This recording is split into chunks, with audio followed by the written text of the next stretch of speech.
evləndiniz, sonra boşansanız belə yenə də ömrünüzün sonuna qədər bu insan sizin həyatınızda bir izə sahibdir, düzdür? Baxın, budur. Yəni o hər kimsə deyil, o gəldi gedər biri deyil. Bir şəkildə siz onu xatırlayırsınız hansısa bir səbəbdən. Çünki həyatınızın bir hissəsində olub, lap boşanmış, ayrılmış olsanız belə. Amma digər yəni hallarda heç boşanmır insanlar və ömrünün sonuna qədər bir insanla bir ömür keçirdir.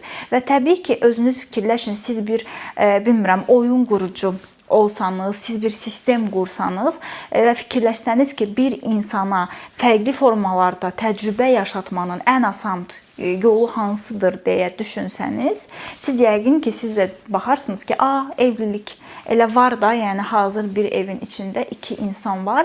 Gəlin biz bunları nə edək? Yəni bunlar bir-birinə təcrübələr qazandırsın, bir-birinin vasitəsilə öyrənsin, inkişaf etsin, təkamül etsin. Yəni